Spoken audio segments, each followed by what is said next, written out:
Ever wonder what your elected officials are really up to? This is your all-access pass Okay. to the San Francisco Board of Supervisors July meetings. Yeah. And trust me, Yeah. it's juicier than you think.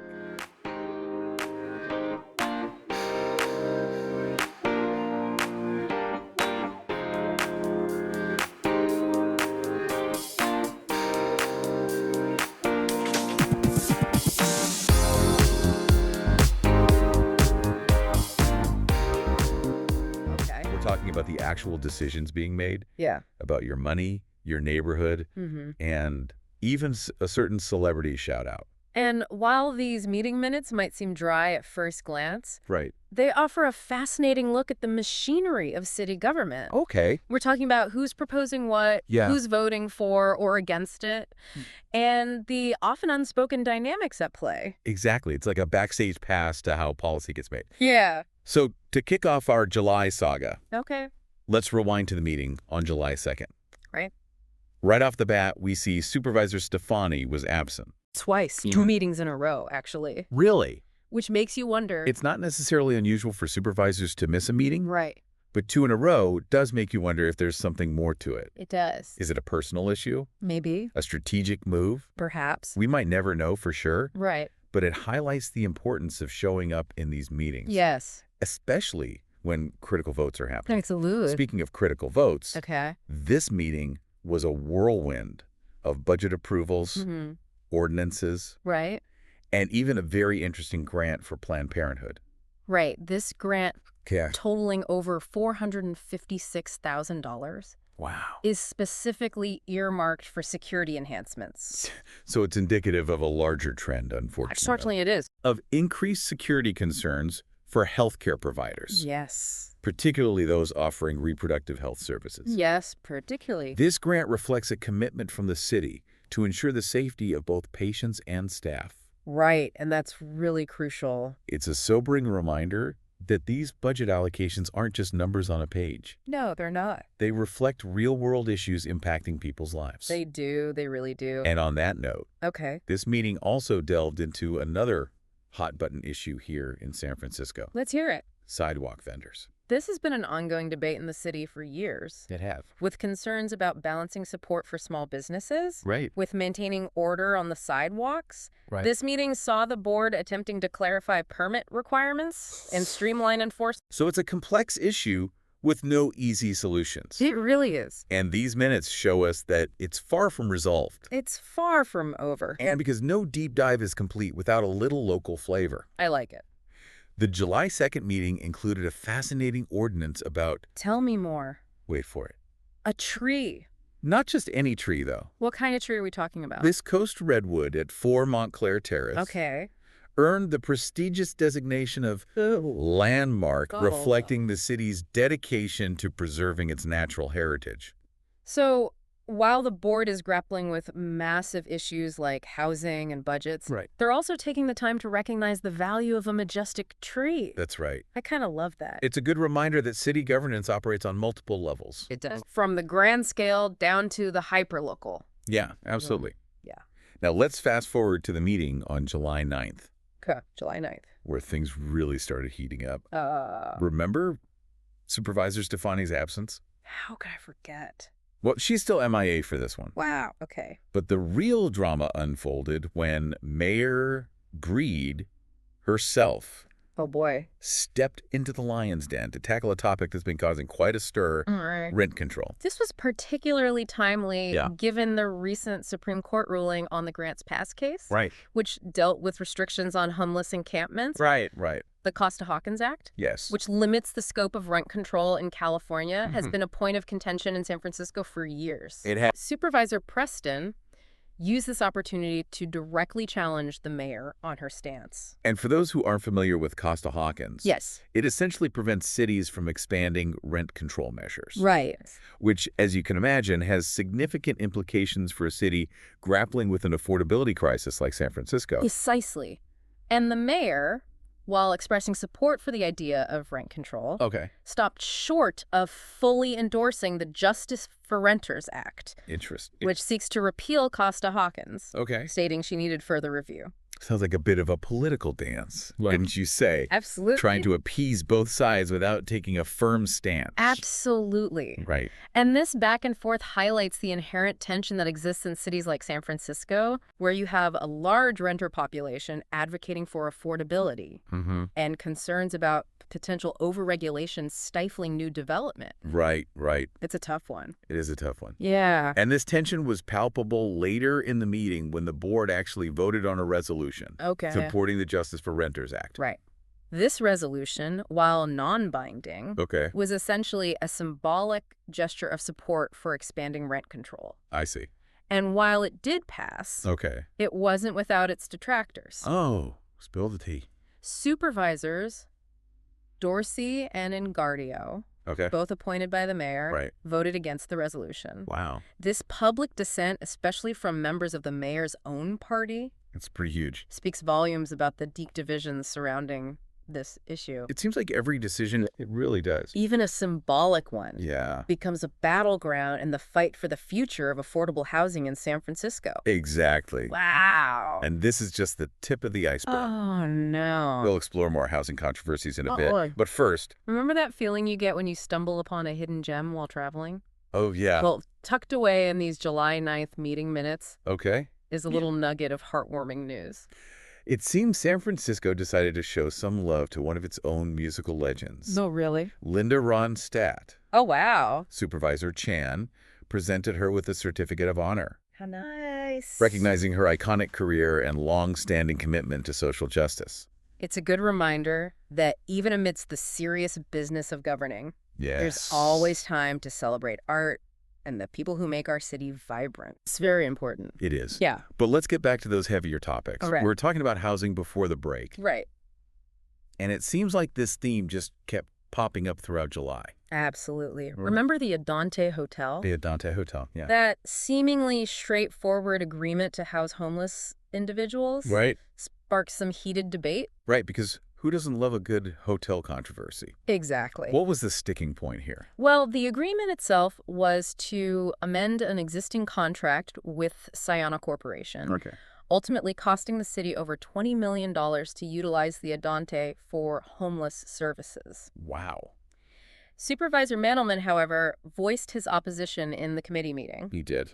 Now, the minutes don't delve into his specific reasons, but it's worth noting that this kind of pushback often arises when balancing the urgent need for housing solutions Of course. with concerns from existing residents. It's a delicate dance, for sure. It really is. And speaking of delicate dances, Okay. let's revisit that massive Stonestown development project, Okay, the Stonestown Development Project. with Supervisor Engardio recusing himself. Right.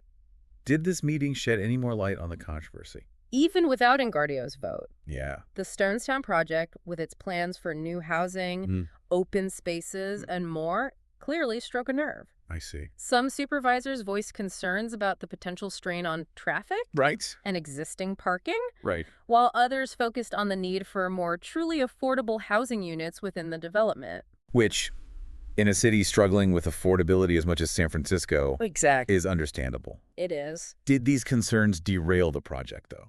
Not entirely. Okay. The board ultimately approved both the development agreement Okay. and the resolution to establish an enhanced infrastructure financing district for the project. Okay, can we unpack that a little bit? Of course. What does that mean?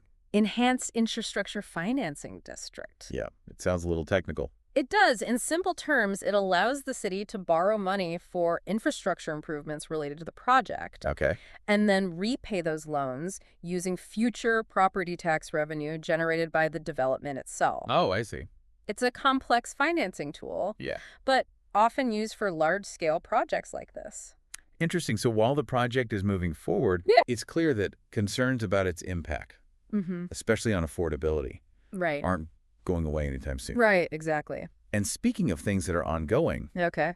let's circle back to that quirky transient occupancy tax exemption we discussed earlier. Oh, yes. Any updates on whether budget travelers will be getting a break? The ordinance did pass its first reading on July 2nd, Okay. but it's important to remember that it still requires a second reading before it can officially become law. Right. So while it's a step closer, Right. there's still a possibility of amendments or even a complete reversal. Wow, so it's not a done deal. Not yet. Okay. This is a great example of why following these meeting minutes isn't just about the headlines. Right. It's about understanding the entire legislative process. So you really have to follow it all the way through. Exactly. It's like watching a slow-motion political thriller unfold. It is. You never know what twist or turn might be coming next. Exactly. You never know. And on that note, Okay. there was one other item from the July 9th meeting that I found particularly interesting. Oh, tell me more. The Public Utilities Commission's Green Infrastructure Grant Program. Okay. Break that down for us. Yes, what is that? Essentially, Yeah. this program funds environmentally friendly infrastructure projects across the city. Okay. Things like green roofs, Okay. which help with insulation and reduce stormwater runoff, Okay. permeable pavements that allow rainwater to seep into the ground, Oh, very cool. and more. I love it. The ordinance discussed in this meeting sought to extend the general manager's authority to enter into grant agreements for up to 20 years after a project's completion. Wow, so they're really making a commitment. They are. It signifies a commitment to sustainability beyond just the initial construction phase. This is not just a one and done. No, not at No. all. By ensuring ongoing maintenance and support for these projects. Right. The city is making a statement about its dedication to environmental stewardship for decades to come. I like it. It's not just about ticking a box, Yeah. but about making sure these projects actually deliver on their promises. That's right. Now, before we dive into the final chapter of our July saga, Okay. I have to ask, Yes. are we starting to notice any recurring themes here? What's fascinating to me is this constant balancing act that we see playing out in these meetings. And talk about that. Whether it's navigating the needs of unhoused individuals alongside the concerns of residents, Mm-hmm. finding ways to incentivize affordable housing while grappling with potential overregulation, Right. or even allocating funds for both essential services and long-term sustainability goals. Right. It's clear that governing a city as complex and dynamic as San Francisco involves constant negotiation and compromise. Yeah, it's like trying to solve a giant puzzle where the pieces keep changing shape. Exactly. And with that thought-provoking image in mind, Okay. let's move on to our final installment, All right. where we unpack the July 16th meeting, Okay. including that eyebrow-raising reallocation of funds within the police department. Let's do it. Don't go anywhere. Welcome back to the Deep Dive. Yes. We're wrapping up our July adventure Okay. through the San Francisco Board of Supervisors meeting minutes. All right. And trust me, we've saved some of the most interesting bits for last. It's been fascinating to see how these seemingly disparate topics we've discussed, It had. housing, the environment, Right. even celebrating a music legend, Right. all weave together to paint a picture of the complex tapestry that is city governance. Like we've been piecing together a giant jigsaw puzzle. I like it. And now we're getting to that final, satisfying click Okay. as we uncover the last few pieces. I'm ready. Speaking of which, Okay. let's talk about the July 16th meeting July 16th. and that intriguing reallocation of funds within the police department. Okay. Police department. What's the story with file not 240609?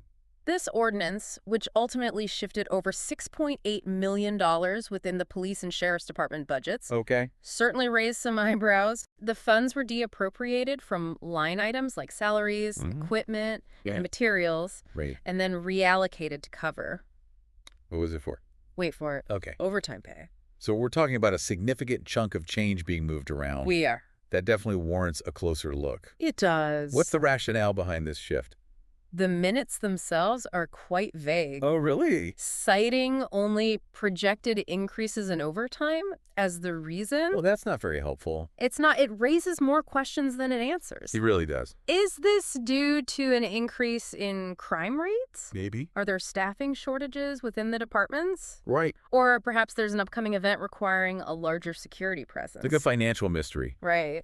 And it highlights how these seemingly dry budget discussions Right. can actually reveal a lot about a city's priorities and potential challenges. Absolutely. Absolutely. So did this ordinance sail through without any pushback? Not exactly. The ordinance did eventually get recommended for approval, Right. but not before facing scrutiny from the Budget and Appropriations Committee. Oh, wow. This suggests that even within the board itself, Right. there were concerns about the long-term implications of relying so heavily on overtime pay. Right. Because while overtime can be a useful tool in the short term, It can. It can become incredibly costly and potentially unsustainable in the long run. Exactly. Not to mention the potential for burnout among officers who are constantly working overtime. Burnout is a really concern. It is. Right. This situation underscores that delicate balance that cities constantly face, addressing immediate needs while also planning for the future. It's a tough one. It is. Yeah. It's a reminder that budget decisions are rarely simple. They're not. They often involve trade-offs and difficult choices with long-lasting repercussions. Absolutely.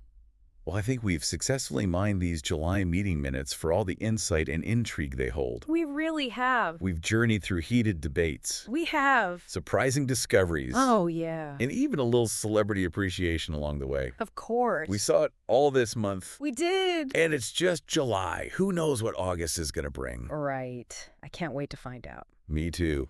But for now, from the San Francisco Board of Supervisors July meetings, That's right. this has been The Deep Dive. See you next time.